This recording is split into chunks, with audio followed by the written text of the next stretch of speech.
Hey everyone, hopefully you're having a good day. My name's Andy. My channel's Finding Value. Today we're going to do our daily technical analysis update of commodities. We're going to take a look at the dollar, 10-year yield, and go through precious metals and a bunch of different commodity sectors to see what's going on in the markets. I'll give you my financial opinion. We're going to dive right in. Here we go. So I've got the dollar DXY. It is a relative strength indicator, so to speak. The dollar did do better than the other currencies today. We are still in a downward fashion, downtrend line, and I don't see any reversal patterns yet.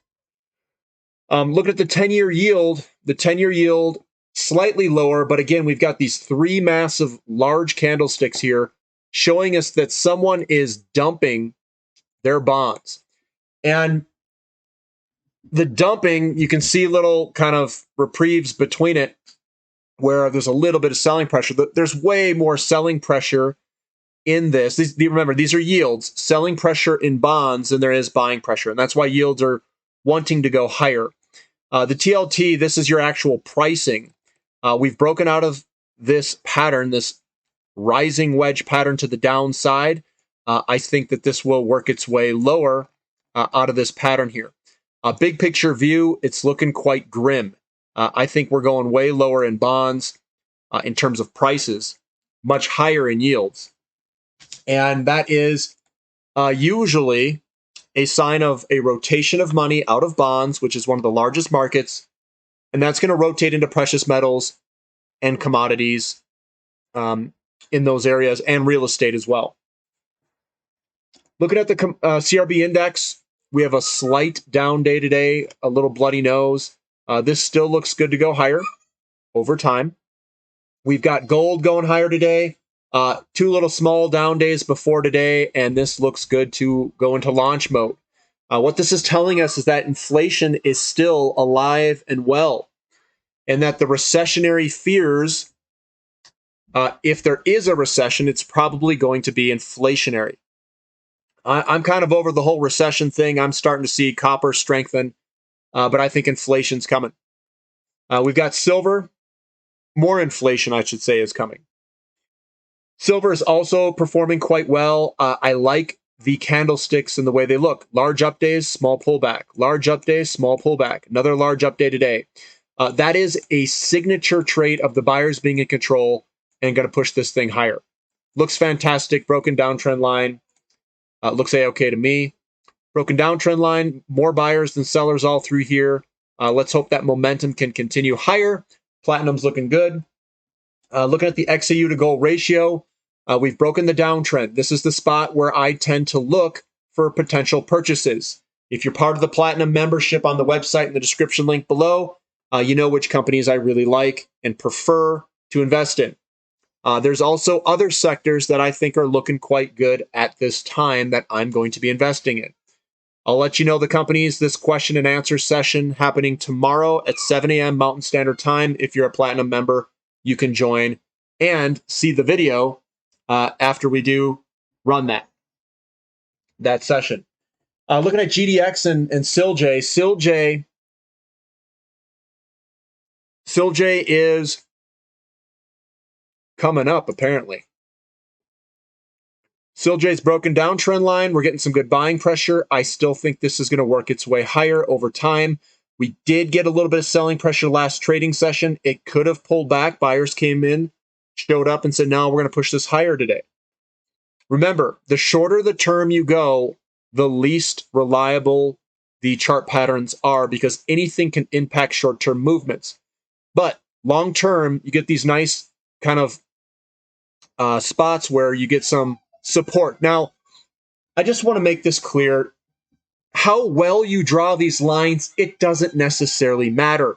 What we're looking for are turning points in the movements all in here and where they've hit kind of on the upside here.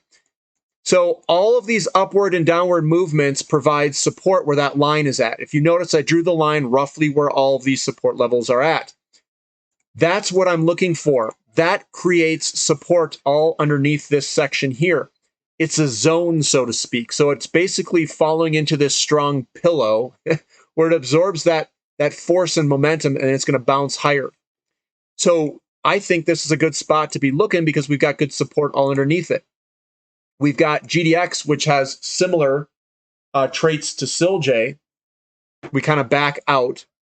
We've got lots of support and trading that happened, in this zone there. So that is all underneath that. That is going to provide a support zone underneath this. So when it comes down, it's going to be sticky there. It's not going to want to go down much. Good support, good room for growth, and we've broken the downtrend line. So that looks good to go higher. Scrolling and looking at crude oil. Crude oil, we're right at a resistance line. We're trying to break through this resistance area. It was acting as support before. We've hit it before. This is our support line back here. It's starting to act as resistance. We just got to get through it. Today's down day is smaller than the day before. We're looking for a move to break through and up over this. It may chop sideways for a while. I know we've still got the Strategic Petroleum Reserve releases. People are probably getting excited and trying to front run the movement of oil higher before they stop releasing the Strategic Petroleum Reserves. So I'm holding on to my stocks. I'm not selling anything. There are opportunities here, depending on what you want to look at. Natural gas is also looking strong. I know some people in the comment section, well, technically it doesn't. Guys, technically it looks strong. You've got a bullish engulfing at the bottom here, less selling pressure, and you've got large candlesticks coming up with a small little down day. That's screaming that it wants to go higher. The sellers aren't there. If the sellers were there, they would show up with these big down candlesticks intermixed throughout here. Where are the big down candlesticks in here? There's one and maybe two. They're all surrounded by big, tall, green dudes. Big, tall, green dudes. There's no big red dudes in here. That is a trait where the buyers are in control. The buyers are in control over here. Now, I'll change my mind if they throw a fat down candlestick, bearish engulfing or something, but it hasn't happened yet. The buyers are still lingering around here saying, do we want to push this higher? Now, when we look at this, there's a possibility we break out of this pattern here and we rocket higher. A good amount higher here. And I'm going to back out and kind of show you what this is. We got the Freeport. We have Freeport coming back online. And with that coming back online, we might get interconnected to the international price. The international pricing's way higher than where we are at today. This could very easily end up going way past even $16 an MCF, but I'm guessing it's somewhere in this range. Maybe we hit 20, maybe we hit 15. I don't know where the exact price is going to go. It's probably going north of 10 for sure, and it's probably going to be somewhere in this range. It could even go, if we have problems, it could go up here even to where international pricing's at. So I'm not discounting that probability. I'm just saying, the buyers are in control here, and there's a lot of upside potential that could happen out of natural gas very quickly. You throw a hurricane in the mix, who knows where this price is going to go? It could do some crazy stuff as Freeport LNG comes back online and a hurricane or whatever steps in its path. XOP, yeah, you know me, this is still looking strong. Nice strong finish today. I like the way that candlestick looks. I think we could potentially go higher. People are positioning in oil and natural gas and the energy service companies. We do have some resistance through here. There is resistance through this section in here that we're going to have to go through. But we're going to go and try to go through it. We'll see if the sellers show up there.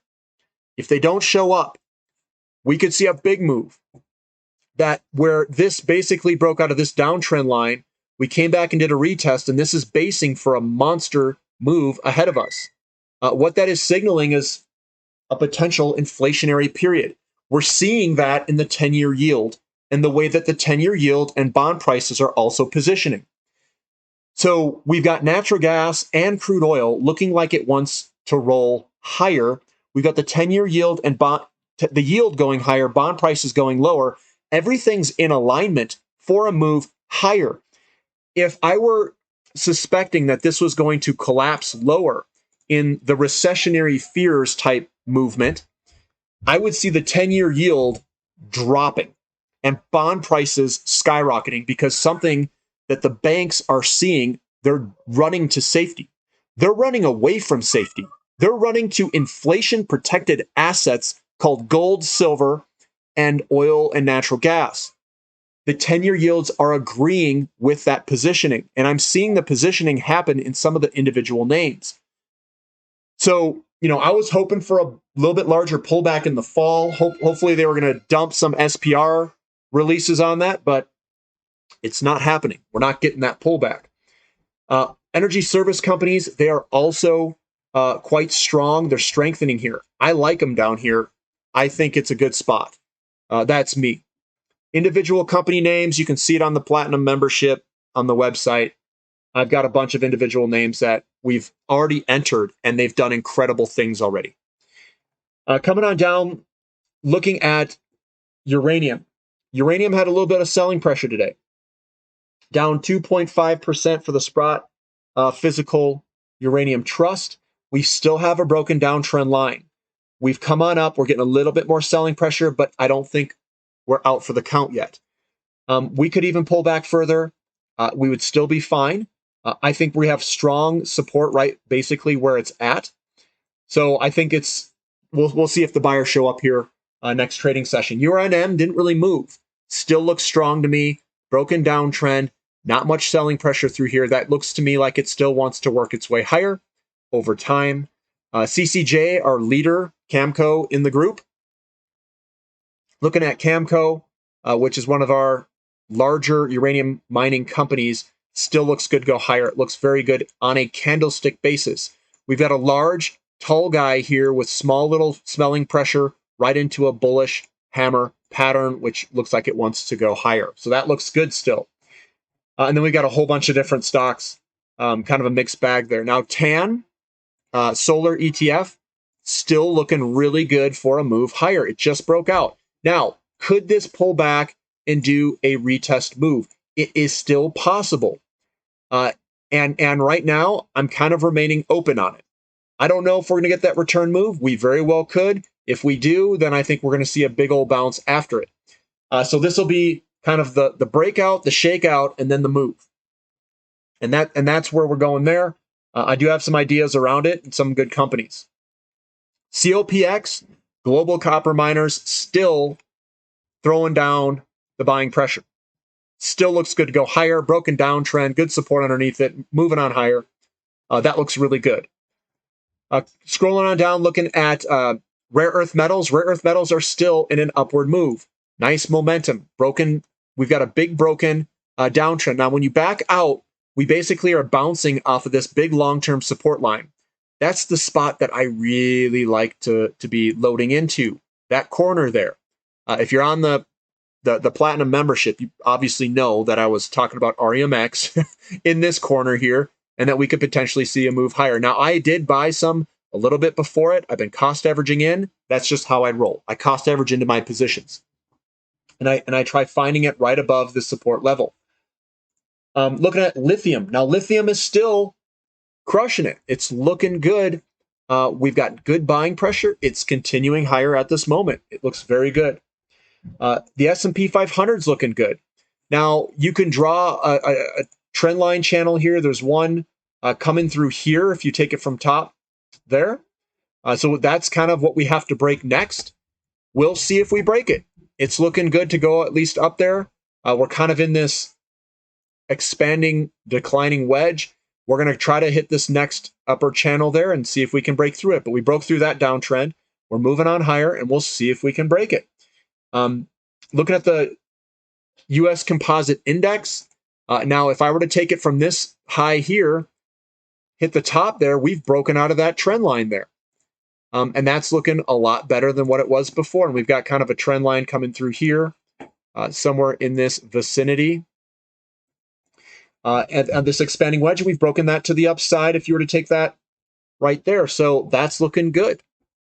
It's looking good. And I'm not playing this, guys. This very well could go higher. I'm playing it through the commodities. It's still the commodities game, in my opinion. EEM, like I said before, we've got the broken pattern. This is a good entry point here, and we're starting to move higher. It looks good. A weaker dollar, I think, is in the cards ahead of us, and I think EEM is front running that move. Looking at XHB, this is the home builders ETF. If we were in some large recession, we would be tanking in the home builders. What that would look like is this here. That's what we would be doing. Now, what we did is this is a picture of what the crash was going to include. This is 06, 07, and so on. We don't have those same fundamentals. We've broken out of this long consolidation period to the upside. We've had a pullback, and we've broken the downtrend line. This looks like it wants to go higher. No recession from housing. No deflationary blowout crash, in my opinion. Could we get a small recession? Yeah. Or we already had one. It could already be behind us. But this looks good for home builders. And remember, home builders employ a lot of people in construction. Looking at lumber, lumber's just kind of moving sideways at the moment between the resistance and support line. We've got cocoa futures. We came on up. We're getting that pullback move, the retest return move. Wheat also moving sideways. It still looks fantastic right down here for wheat. Soybeans is also looking good. We're just consolidating, and then corn moving higher. That's also looking a little bit better. Copper, slightly down today, but still good momentum, small selling pressure, broken down trend line. Everything is looking all right. Is this a bottom for this to move higher? It's looking like that is the case, especially with the S&P 500 turning around, the 10-year yield going higher. It's all starting to align. Now looking at MOO, MOO's the agribusiness ETF. This one also looks quite good. Let me go to the dailies here. Big pattern break to the upside. We had a little bit of a sell-off, a little bit of recessionary fears. We've broken the downtrend line. We're picking up steam now. Momentum is heading up to the upside, so that one's looking a lot better. Aluminum selling off a little bit today, down 3.33%.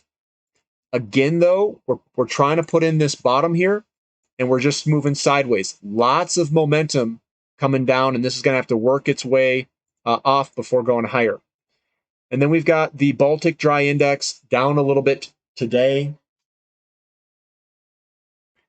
See if this thing pops up. There it is. We're starting to try to put in a bottoming type move before heading higher, in my opinion. And that's what we've got for today. I still think oil, natural gas actually look quite strong with that buying pressure over this past week. So precious metals look good.